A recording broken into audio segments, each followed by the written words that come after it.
Welcome to another episode of Fear the Talking Heads. I am joined today by James Thomas of Bonehead Weekly. And thank you, James, for joining me because I know you're a busy guy. Oh no, don't thank me. We'll see how this goes. You may regret it by the end of the day. I don't want to say we interviewed the blue collar people because there's definitely, more than blue collar. We've interviewed, the editor for Star Wars, who was an Oscar winner. One of my favorites, and it's not our most popular episode, but I'm just nerdy enough. We got the puppeteer that worked on Star Trek Enterprise, and his claim to fame was he designed the antenna that moved for the Andorians, and Nice. he tells a great story. And I'm already getting us off topic, but he tells a great story about messing with the crew and having it do weird things when they weren't on film. So, but I love those stories. I love the when you interview somebody that has worked on a lot of films, and we have interviewed people that have worked on with different directors with different, and you get these weird stories of you won't believe what actually happened on set. And what's really funny is often we get told by them, I never thought about that until you ask. Because for them, and actually for most actors too, most working actors, it's a gig, right? You do the gig, and then as soon as that gig ends, you're like, oh, I got to find another job. Those are the people whose stories, Nick Strawn, who's been at Scarefest and who has done, he was one of our first interviews, and he often would say, he was like, I did when I was working on Nightmare on Elm Street, I didn't think, oh, one day I'll be talking about this on a panel. I thought, oh, I got to get another job.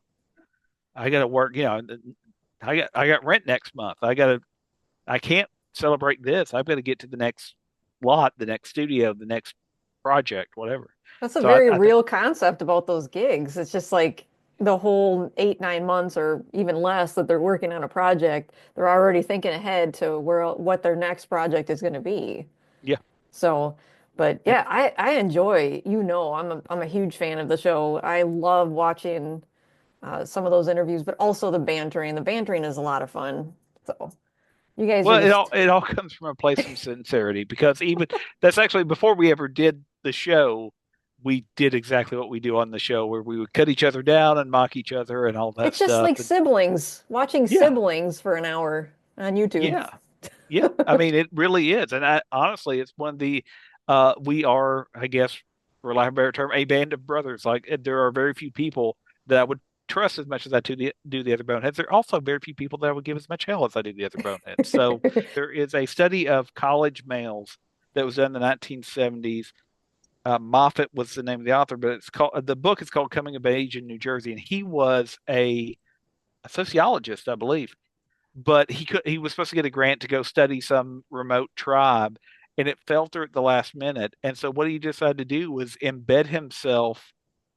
He was an anthropologist, sorry. He was an anthropologist. He embedded himself on a college campus and claimed to be, it's an older book, he claimed to be a veteran that was returning to college because he was older, but he wasn't too much older. Okay. And he explores that entire concept of, he called it busting. Like you bust on your friends. If you're a male and you don't make fun of the males near you, you don't feel you have a close friendship with them. And I've Oh often my God. thought there's probably some validity to that, right? I mean, Yes, it sounds I right. It I checks think out. yeah, I think about the people that treat me really well, and I'm like, do they really like me? Oh my gosh. So we're here talking today about Bill Moseley, who's also coming to Scarefest. I'm super excited about it. Now that I have become a fan of him just as a person on Facebook, I don't know if you follow him, but he is hilarious. Oh yeah, yeah, and he is. I mean, I guess before we get into the movies, I'm fascinated by him as an individual. I think Yes. what I want to do because his family and my day job is I work in education.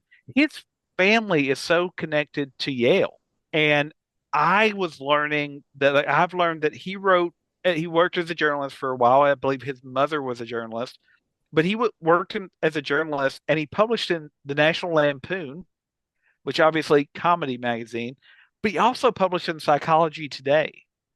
I have a quest. I want to get an issue that he published an article with, and I think that's what I want him to sign. Because I'm Okay. pretty sure, unless people watch this and steal my idea, I'm pretty sure I'd be the one person in line that would be like, "Can you sign your journal article for me? Can you?" I think that would be cool. That is As nerdy fabulous, and I am here for it. I Yeah, I was love gonna it. say, I mean, as an academic nerd, I think it would be again just his because I believe it was his father or grandfather was on the board at Yale at one point. So I mean, Yeah. very rarely do I find in where I can blend my academic day job with my nerdy nighttime fascinations, and I think he is a prime example. Bill Moseley is where that lives. And I don't know if he wants people to know that. Sorry if you see this, Mr. Mosley, and you're like, I really don't want people to explore my nerdy side. But and obviously, if he doesn't want to have a nerdy side, he doesn't have to because he's Chop Top. Because of the characters he plays, I want to assume his work in Psychology Today was about serial killers or something, but probably it wasn't, right? I have a signature on a poster for Devil's Rejects, as well Okay. as on an 8x10 that's set up to where it's supposed to look like The Last Supper. I am very curious to find out why you love Devil's Rejects so much. It's got to be at least 20 years old. 2005, so it's 20 years old. Okay. You hit the nail on the head. So when I think it was one of those we rented from Blockbuster, there was a scene in the hotel, and I remember my husband saying, that is super disturbing. Yeah, I know exactly the scene that you're talking about. Okay. And then the Lou Temple is the actor that played the husband, gets killed, and they remove his face and they put it on the wife, and they quote unquote let her go, and she runs in front of a truck. I can't remember it. I think my brain has blocked out a lot of that movie from seeing clips of it because Rob Zombie has a very visceral way of reaching out to the audience. And I didn't know this until I was kind of looking into it, but his writing for the trilogy of the movies inspired it from the Manson family. I'm like, that Yeah, makes a lot of sense. well, and a lot of Bill Moseley's lines are "I am the devil and I've come to do the devil's work" from the Chilling. Manson family. It's I am the devil, and I am here to do the devil's work. you know, the three films that kind of came to mind for Bill Moseley. The first of them is, and he's done so much, it's hard. But I picked two Rob Zombie ones: House of a Thousand Corpses. This is the first. It's got so much going on, right? The entire speaking of family, the entire Firefly family, the entire chaos there, and the fact that I mean, Bill Moseley's a major part of it, but you have Tiny, you have these other family members, Mama Firefly, all these different characters. And I mean, I would argue to a large extent, there's not one main character. You're following just a series of horrific events. And Bill Moseley definitely plays up again. There is the devil does exist and you found him is a great line that Bill Moseley delivers. It's a really torture these people that were looking at roadside attractions and things like that. So you watch this one, and they're all vile terror. Actually, Sid Haig, arguably, if they would have stopped here, isn't a monster yet, right? He's down. If you watch this film, at the end, he actually picks up the girl at the end, and and then you see Bill Moseley kind of rides up and back. And so but you don't know that Sid Haig's in on it until you get to this one. The reason this movie Oh. works for me, and the reason that I would argue, Now, is that your uh, favorite of the three? oh yeah, Okay. and the reason I would argue, I'm a rational human being. I have a lot of sympathy. You know, I can't watch the Sarah McLachlan dog commercials without feeling sad. I'm a human.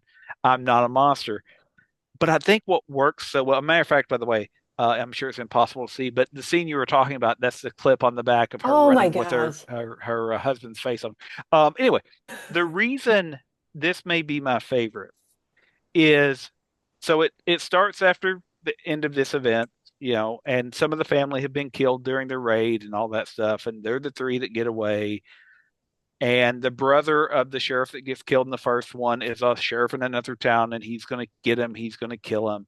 And it starts off with them doing the brutal murder. Not doesn't start off, but you know they do the brutal murder at the hotel. They kill people along the way. But there's also those scenes where they stop and get ice cream, right? I mean, and you're like, well, they are kind of a weird family. And so they get to that scene, and I think what works for it so well, and spoilers for anybody that didn't see it, but at the end of the movie, you know, this other sheriff that wanted him dead, he's got all the law enforcement lined up. and they're in their car, and they just are trying to make it across the border because once they're out of the United States, ideally non-extradition country, right? They're going to get away, and you follow them, and especially if you watch the first one, how evil these people. But But you you're want them also to get away? you kind of, I Oh mean, my God. yeah, you because you realize how brutal it's going to be. They've lined up like 50 cop cars with machine guns and automatic for three people. And there is that moment when I can remember watching it in the theaters with Joe and Chad, I think, in the theater when it came out, and literally leaning over to Joe and going, "Run, run, go! You've got to try to make." And I'm like, "What?" I'm not cheering for them, but they also don't deserve what they're facing. They have tortured people. Yes, they should answer for that. But at the same time, should that be at the hands of 50 people all firing a gun at them with the intent to kill them with no trial, with no investigation? Because again, now Sid Haig does kill some people, and but just from this one, he runs a gas station that gets robbed. Yeah, he kills somebody, but it's because they're trying to rob it. So I see you're holding those two up, but do you have also have Three from Hell? I do have Three from Hell. Okay. It was okay, but you can tell it doesn't. I mean, it loses something from Sid Haig. But I did want to give a shout out, and this wasn't my third one, but a lot of people forget Bill Moseley has a cameo in the animated one, The Haunted World of El Superbeasto, with Sid Haig. Oh, Actually, all three of oh, them. Sherry Moon Zombie is in it. People forget about The Haunted World of El Superbeasto. well, Technically, the Firefly family appears in 4 films, not 3. oh, that could be a good trivia question, don't you think? Oh yeah, yeah. You I could really mean, they're stump not someone the on main that. focus. The plot of the Haunted World of El Superbeasto is, well, El Superbeasto is a wrestler, and at one point he goes in hell to fight demons and whatnot, and the Fireflies are there Okay. because at Now, the is end that of, a Rob Zombie yes, yeah, this was creation? his Okay. animated film that he directed, and it, by the way, has, speaking of trivia, it has a great cast. Paul Giamatti's in it, Rosaria Dawson, Brian Posen. I mean, all do voice work for it, and it's Okay. it's it's really a lot. It's weird, and I always tell people, and people are like, well, a lot of Rob Zombie films are weird. No, no, this one, because it's animated, so you can do outlandish things, right? You can do all the sight gags like they do in Warner Brothers cartoons with a Rob Zombie viewpoint of life, right? So you can do these horror gags with comedy gags. And so I always tell people, like, well, should I watch? I'm like, it depends on how you feel. I mean, I'm glad, obviously, I don't know. I'm glad I've got it, but I also understand why a lot of people don't, talk about it. Yeah. Because it's weird. It's an odd product and it's definitely from that time period when you could do direct to video stuff and people would buy it, and it didn't get a theatrical release to my knowledge, but yeah. Those were the days. But yeah, and so I think he only has 1 or 2 lines in this, but it is Bill Moseley doing, It still counts. yeah. I support Rob Zombie's films because they're an experience. Whether you Yeah. like them or hate them, The Lords of Salem, another film that he did, I remember watching it in theaters and thinking, yeah, this is a very much a 70s kind of early 80s satanic panic. They'll play a record backwards and there's demons or whatever. But it's an experience. And when you take that ride, as long as you're willing to take the ride to the end, nobody has made a movie like he makes. Yeah. And so if you don't like the way he makes them, I can get where you can say, oh, Rob Zombie's not for me, and that's fine. But I do appreciate the fact that no two of his movies are exactly the same. I mean, even these that are, even the, quote unquote trilogy or whatever, Yeah. they each play fundamentally different. Like, definitely House of a Thousand Corpses. I mean, yes, it's the first one, but it feels completely different than Devil's Rejects. I argue Okay. Three from Hell feels different than either one of the other. Their own unique experiences. And so I appreciate that about Rob Zombie. And I think what's really interesting, speaking of Bill Moseley, I argue Bill Moseley playing the same character is different in each of them. I mean, very similar in some ways between House of a Thousand Corpses and Devil's Rejects. But I actually argue by the time you get to Three from Hell, man, it looks like Otis has mellowed a little bit. I'm not a bad man. just another lost soul searching for forgiveness in this wicked, wicked world. It would also be logical, right? He has survived a terrible, terrible shooting. He has survived X, Y, and Z. And so I think, whether that's intentional or not, but I think Bill Moseley, the way Bill Moseley plays them, leaves some room for interpretation of, yeah, these are bad people. Again, like I said, these are bad, but there's also some humanity there that it's uncomfortable Oh because you yeah. do realize, kind of like you said, some of this was based on an interpreting and using phrasing that came from the Manson family, which means these are real lines. Human beings thought of these outside of the realm of, oh, I'm going to write them for a movie. And there's something that is both chilling and frightening and terrifying about that, but also something where you're like, man, much like we think about in the cases of the Manson family, and there's a great book.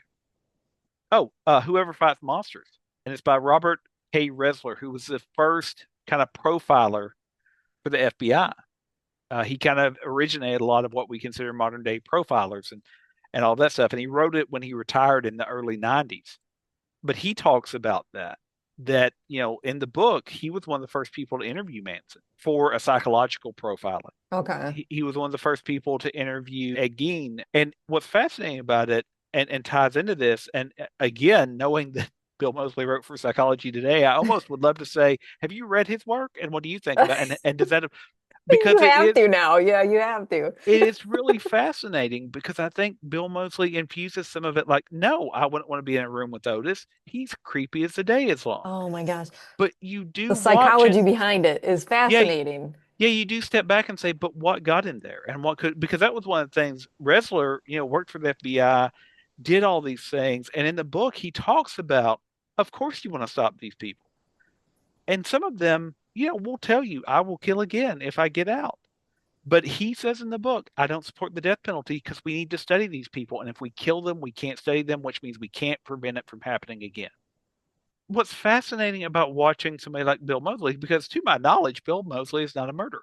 Uh, and if you are, just don't kill me, sir. And if he is, he's hit it well. He's hit it well. Good for him. But once again, not me, sir. Anyway, but I think that's what's really compelling about it is you watch, especially House of a Thousand Corpses. I think it is the most visceral out of all of them.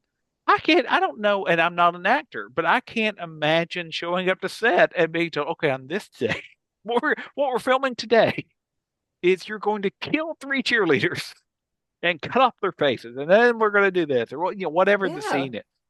It's not like any other movies. His movies are just not like anything else I've seen. Yeah, And I've but watched Damien Leone's Terrifier 1 and 2. yeah, but So, there's something about that Bill Moseley is one of those actors that, and it's the same way. It's Texas Chainsaw Massacre 2, where he plays Chop Top. There are fall down funny scenes, and he has some of the best lines in that movie. But he's also a psychopath in that movie. And I think that's so much about what I love about Bill Moseley, because the other movie I was going to talk about was Repo, the Genetic Opera. And I give credit because Bill Moseley is, it's a musical and he plays guitar and he's worked with some bands and stuff like that. I know that about him. But, you know, Paris Hilton's in that movie. They have he an actual opera he did a singer good in that job. movie. Yeah. Yeah. And it's just a fascinating thing that I'm sitting there watching, because basically the entire point of that movie, that family that Bill Moseley is part of, they're the most vain, conceited people ever. And I'm like, that dude played Chop Top in Texas Chainsaw Massacre 2, wearing a bad wig and pale and all that stuff, and his genuine bona fide Sonny Bono wig. And then plays Otis to where you're like, I don't know if I want to be in the room with the actor that can portray it. And then jumps into Repo, the Genetic Opera, a Yeah. musical about repossessing people's organs, but also really what that is about is what secrets are kept between families. Because all those the different characters all have secrets they're keeping from somebody, and how that all builds up and really causes people's downfall over time. I have to thank you for recommending that one. I really wasn't going to see it because I'm kind of really picky about musicals. So, They're really good songs that it's hard to find a place to sing along with. You know what I mean? Like I can't walk through like oddly enough, I can walk through, I don't know, Walmart and sing I'm Coming Home from Rocky Horror Picture Show and probably get away with it. That's a little bit harder with Repo the Genetic Opera. did it kind of make you think of Sweeney Todd? Yes, it's very much, and so I think that's another reason why it's kind of became the cult classic that it is. I think when it came out, it was already a cult classic, quite Yeah. frankly, because there's not a lot of horror musicals. You have No. Sweeney Todd. I mean, I would Rocky argue not Horror. even Rocky Horror Picture Hmm. Show is, but is also a send up of 50s science fiction and all of that stuff. And I think there's just not a lot of horror musicals. I think there could be. Obviously, we have made history books into musicals. We've made everything up. Why haven't we done that with horror? And so again, I give Bill credit, Moseley and everybody in that film, and the fact, and I'm blanking on her name, but the actual opera singer who's in it. Oh, Sarah Brightman. Yes, Sarah Brightman. I was surprised to see her. That was a cool part of the storyline too. Yeah. So why don't we have more horror music? And I mean, we that's an entire topic for another show probably. But I think when you see it and knowing that it was some of the people involved in launching Saw as a franchise were involved in it, it's just this really surreal experience. And again, maybe there's not a lot of songs that you can sing in public from it because they're really weird songs. I was trying to think of some of the drug, the Oh, entire song dedicated to the Zydrate? Was it yeah. Zydrate? Where am I going to sing that where people aren't going to be like, what is he talking about? What is That that? that It's not that a guy, word. that man is unwell.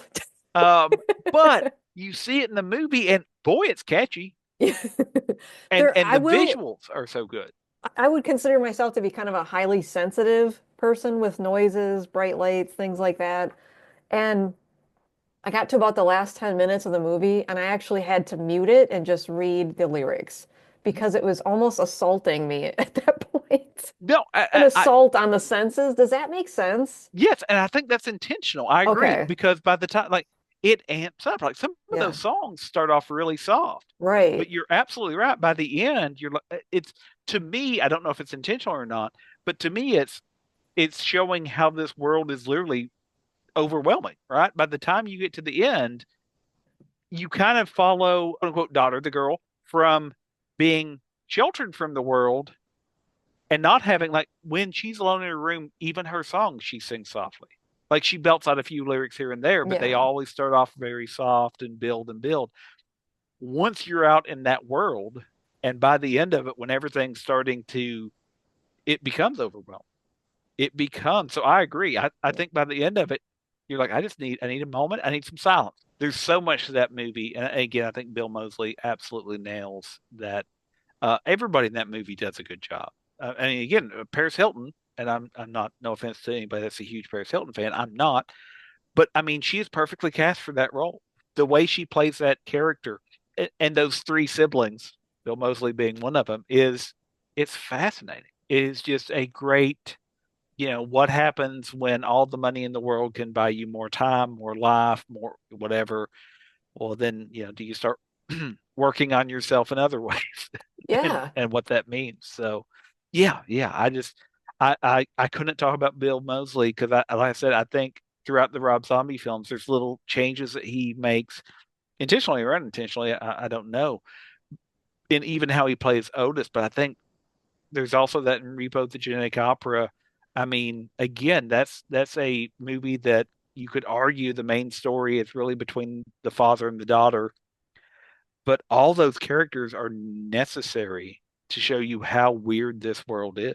And then that other dude that almost was like a Leatherface wearing Yeah. these other face, like what? Well, and the fact that there's, if I remember correctly, at the end there's a The bidding war auction? for yeah for the original face or whatever, and I'm like, just it's really weird. By the way, come to think of it, that Bill Moseley is in at least three movies. Texas Chainsaw Massacre 2, Devil's Rejects, and Repo, where a major plot point is people wearing other people's faces. Yeah, that's good trivia right there too. I think the reason that's such a disturbing thing is it's the same reason the thing is disturbing, except less obvious, right? It's something somebody can take your form, quote unquote. Now, obviously, we don't believe that she's her husband, but there's something disturbing about somebody that has my Yeah. face. Somebody has my, Oh, you know, presence. 2003 Texas Chainsaw Massacre, that moment where he turns around and Yep. he's wearing Jessica Biel's boyfriend's Oh my gosh. You want to talk about a scene that is forever imprinted on my brain? It's Oh yeah. that one. Yeah, it makes an Yeah. impact.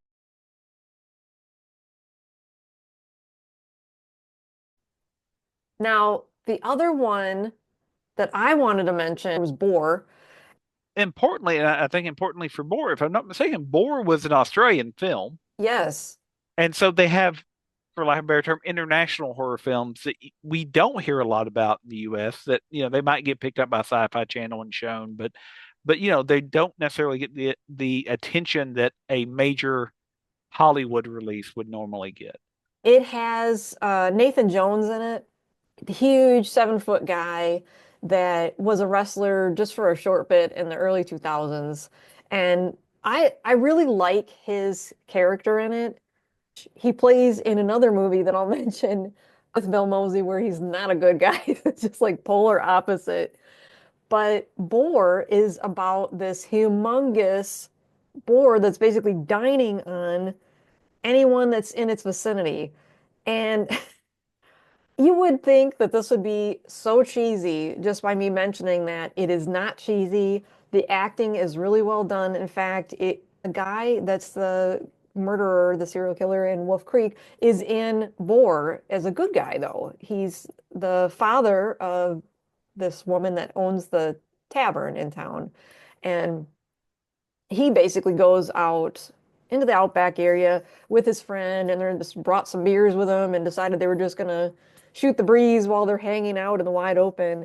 And while they're out there, they see off into the distance there's a couple of tents set up, and there's this huge boar feasting on some of the backpackers.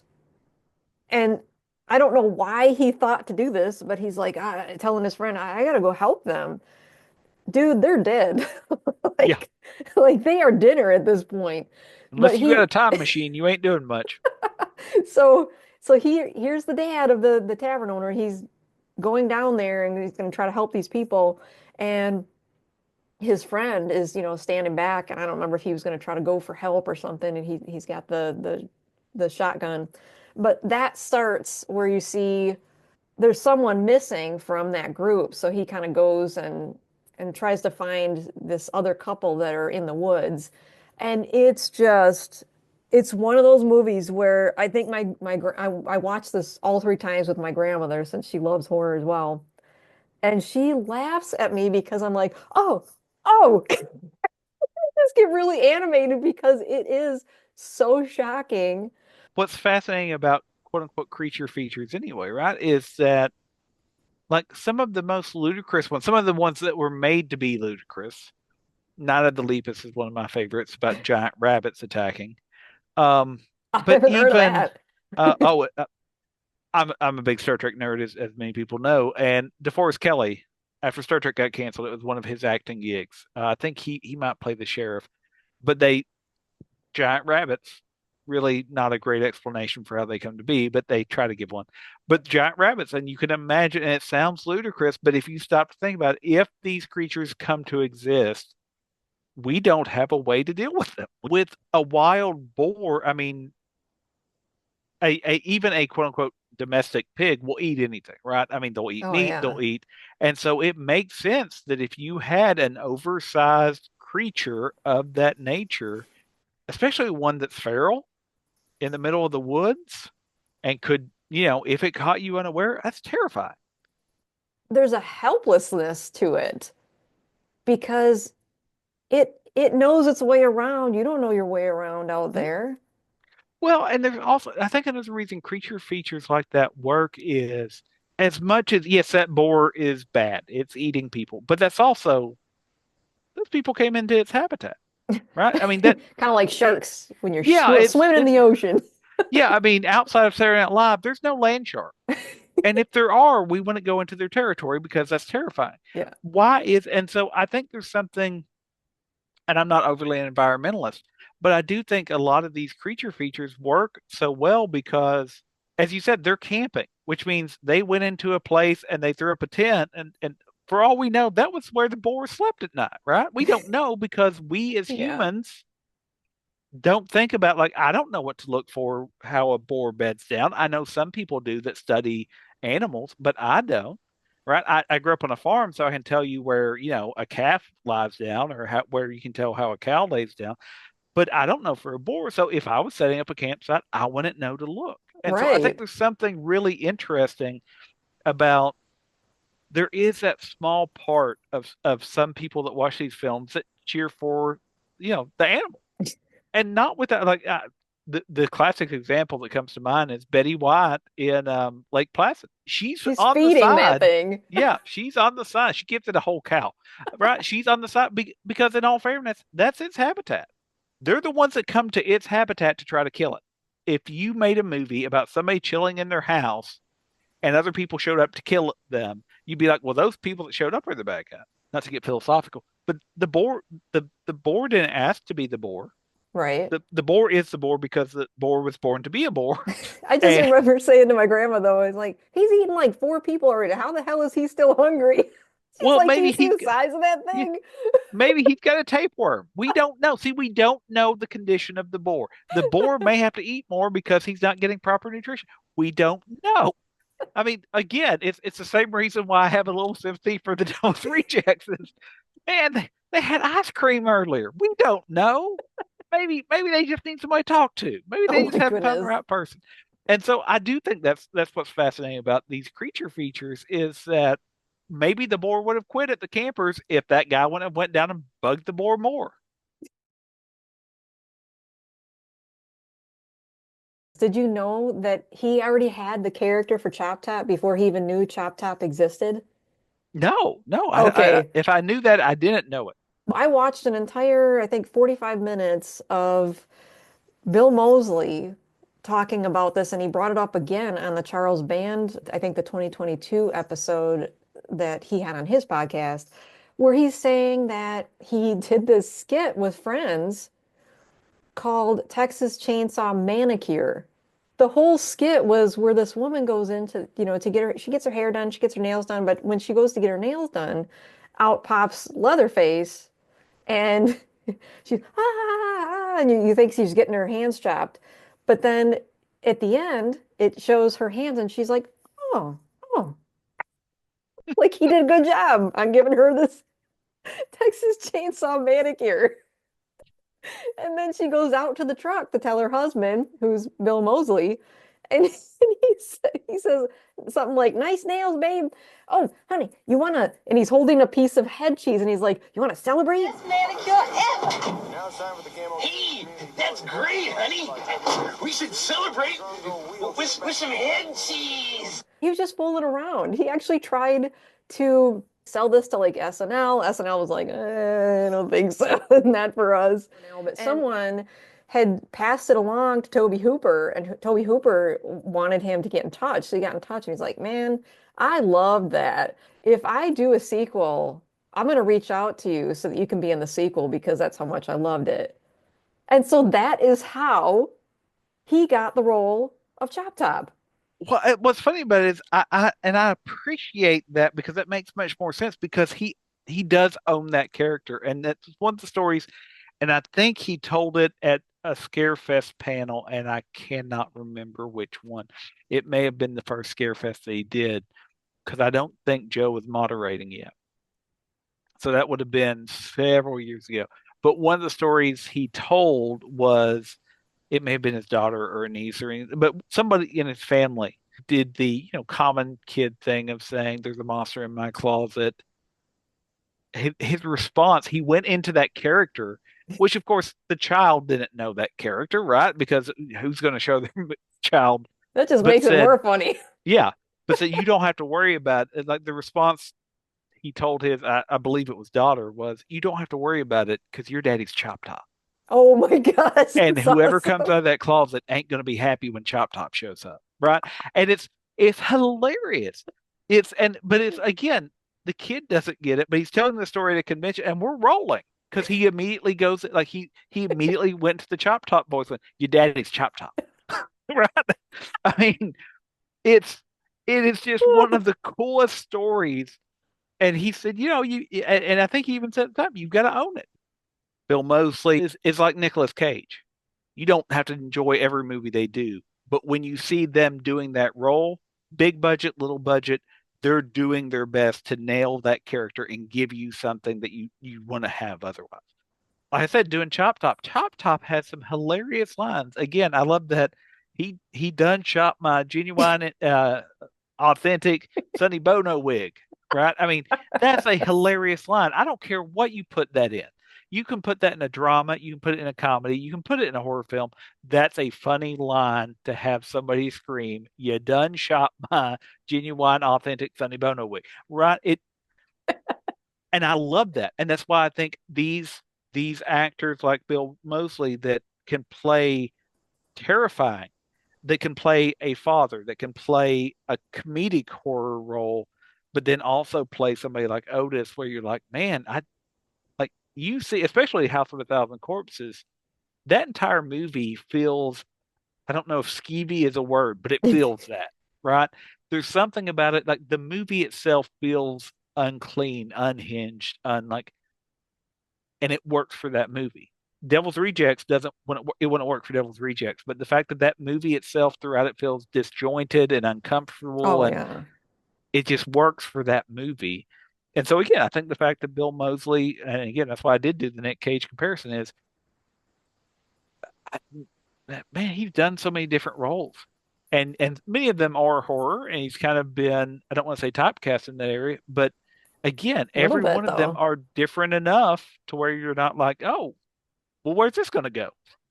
Well, and I was going to mention to people too, if you want to see him in a good guy role, I did just watch Gothic Harvest, and he's in that with Lynn Shay. Lynn Shay is the matriarch of her family, and there was some kind of a voodoo curse that was put on her family, and she's in a wheelchair. It's called Gothic Harvest for a reason. They need someone every year to go along with this curse. And so they've got like an IV type situation, and, and she is a little horrifying because there's a point where she says, "Oh, yeah, I'm just going to go ahead and insert this into your IV line, and it's going to make your joints feel like they're on fire." And I'm just like, "Oh my God, she's insane." And it makes your blood just roast a little. But don't worry, because you won't die. But I get a little bit of variety because everybody suffers just a little bit different. He plays as a detective. He's trying to help find this missing girl who, guess whose house she's in with an IV stuck into her. So, Gothic Harvest is on Tubi. I saved the best for last, Charlie's Farm. That's another one that has Bill Moseley in it and that Nathan Jones guy that was in Boar with him. This 7 foot tall brute of a man, like 350, 400 pounds. It's crazy. He's just built like And a my son would say monster. built different. Built different. Bill Moseley in that one plays the deranged father. Him and the wife have ranch hands. They keep hiring people and then killing them and eating them.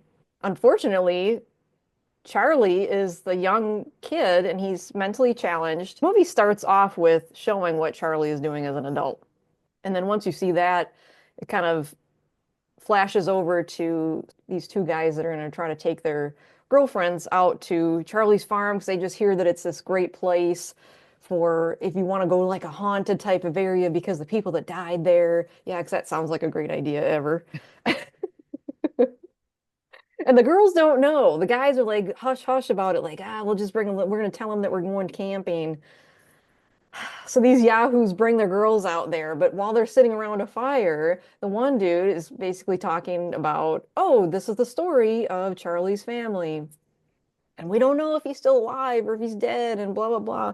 Well, so when they're showing the flashback of Bill Moseley and the wife, and they've got this girl tied up, and he did these awful things to her. He's like, I don't know, my wife kind of wants you dead. And he's just, just doing this cat and mouse thing with her. And but sitting right next to her, she's chained up on the bed or whatever, and young Charlie, who's got to be like maybe 6, 7 years old, he's on one of those little horse things that we had as kids and just rocking back and forth, not saying a word. And this is the life that he's seen growing up is his parents torturing, killing, and eating people. Yeah, yeah. It's just for him that's normal. Yeah, it's just a normal Tuesday. So Yeah, now stuff goes down, the town folk end up showing up. You know what you've been doing, and we mean to end this now. So yeah. Charlie ends up growing up on this farm as an orphan all by himself. And that's the life that he saw as a child. So his whole view on life is I'm going to clear the farm. Anybody comes on this farm, I'm basically going to end their life in a Which horrific which way. which kind of makes logical sense because the last time people showed up, they killed his parents. So I mean, yeah, Yeah. yeah. I mean, And there's and logic to it. and it's his land. Going back to Yeah, what you said earlier, it's his land. yeah. Why That's are his they there? habitat. You went into his habitat. Yeah, like the shark, like the boar, all of these things. Yeah. But Charlie's farm is also out in the outback. It's so similar to boar. I had to look it up to see which came first, boar or Charlie's farm, and Charlie's farm came first. And they're both directed by the same director, aren't they? It's I don't Chris know. Sun, I think, is the director of Okay. both of them. Oh, okay, that makes sense. He must have been like, I like you two guys. I'm gonna put you in my next movie. Which I mean, and yeah, that's I mean, obviously Rob Zombie's a big fan of Bill Moseley. So What's not to like, right? yeah. Well, I mean, and it makes sense, right? If you have somebody that you know can play this role in different ways, Yeah. why wouldn't you? And they're reliable. I think that's another great trick that good horror plays is that we we feel sorry for the monster too, right? Like Charlie, it's not Charlie's fault. I mean, Charlie's doing terrible things and he But needs that's to what be he stopped. learned growing up. But that's what he had. And Yeah. I think that that's one of the questions I always think about, even when jumping back to House of a Thousand Corpses. It's the Firefly family. Right. Mama Firefly is the mother. We see the grandfather in the first movie. They're terrible people, but who raised them? Right. Like, is this a family thing that you have been raised in this environment where you have been told no, killing people that Killing aren't part of the bad. family is Yeah. good, and that's normal for you. And so, This movie, Charlie's Farm, it wasn't overly gratuitous. Yes, that man just got his head chopped off. That happened. But then it was like, okay, and cut scene and mhm, moving along. It mhm. was shocking. I'm just going to spoil one scene. Can I do that? Oh yeah, yeah, He picks this girl up. He knocks her out, first of all, so she's unconscious, but you know she's not dead.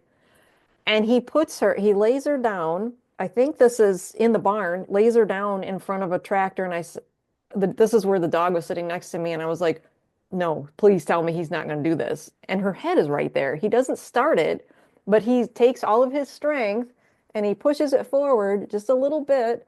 And now she's starting to wake up. And so he gets on top of it, jumps on it. James, I'm like howling because I'm like, oh my gosh, did that really just happen? And the dog's like, ears back, like, is everything okay? The director didn't linger on these scenes, but you're sitting there while the scene is already on something else, and you're going, if you are someone that likes suspenseful type of horror, I think that is perfect. He's creepy.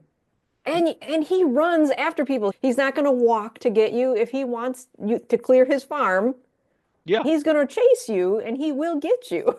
yeah. I appreciate the fact that in that movie, the women don't know, because that's the thing that always gets to me.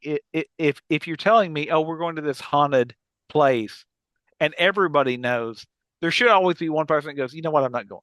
because that would be me. That's the reality of it. Like I've went to one I'm place that I out. was told up front, this is haunted. That was Bobby Mackey's Music World, which has now been torn down. Uh, but I went because it was fascinating because it's the only place that has been legally held responsible for a ghost assaulting someone. They got sued. Oh, And so they had a sign on the door, by entering this premises, you understand that you may be, and they actually, I mean, it was a country western bar. Bobby okay. Mackey was kind of a contemporary of Conway Twitty, and chose, instead of getting a record contract in Nashville, to open up a country club, a country music bar in Northern Kentucky. And I went, it was great. I had a lot of fun. But the story behind the place and why it's haunted is that it was a site of satanic worship. And it before that, it was the building was used as a slaughterhouse, and it had a blood pit in the bottom basement where they would, slaughter the cattle and drain the blood into it. Which is why later on there was murders that happened there, because they would just dispose of the bodies in the old blood pit when the cult took it over. Well, That makes is actually sense to me. that is the actual true story of that place, and I went there for the historic reasons of it. But even then, I was like, listen, first time I see something weird, I'm done. Like, right. And that's what always gets me about the movies, where it's like, oh no, everybody knows it's haunted and we're all going anyway. So in a No. horror film, you would be the voice of reason, is what Yeah, you're saying. in other words, I would be the person played by the actor that's not going to get to do conventions later, because I'm not going to have an awesome kill. I'm going to be the guy going, no, you know what, guys, I'm out. Like, it would be a cameo. Some actor would get a cameo out of my role, because it would literally be going, you say, how many people died there? Oh, it's a camp. And every year, every summer, up to 15 camp counselors die. You know what? I'm not going. I'm going to spend my summer reading books in my house, um, not Safely. getting a sunburn, not getting bit by mosquitoes, and also not getting killed by the machete wielding maniac. Oh my But no, gosh. no, you go. Have a good time. Let me know how it goes. So I appreciate the fact that, the farm is, the women at least don't know, so they are unwilling victims. Yeah, it's kind of messed up. They stop somewhere halfway point, and one of the guys finally admits where they're going. And the one girl was like, I don't think this is a good idea. And the other one's like, ah, it'll be fun. Oh, and by the way, one thing I'm totally forgetting to mention is Kane Hodder is in this, but he has a really good two or three scenes. I tell you, Kane Hodder as He's an a actor, badass in this. well, and I mean, he is in real life.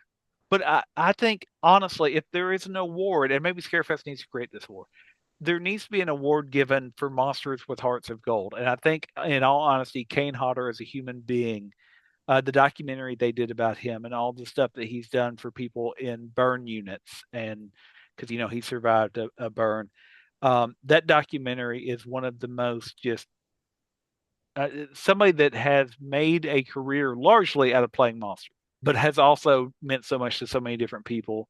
And also, if you're a Star Trek fan, he did stunts for Star Trek, and I want to say he was a stunt coordinator for the movie Seven.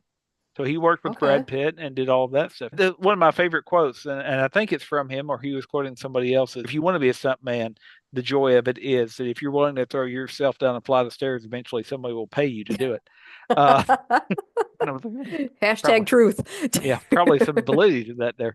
But yeah, yeah. So anyway, I just Yeah. off topic, but no, Kane Hodder is one of the most. I mean, in every, and I have a photo with him where he's strangling me, Oh, and you have one of the I yeah, don't think he does that anymore. So you no, have no. Well, this back is in the so era. it was the first Scarefest. It was the Okay. first, because my wife went with me, and my wife, this is a true story, not related to Bill Moseley, sadly. You may have to cut this later, but the true story, I'm gonna leave it in. Kane Hodder's gonna be at Scarefest this year.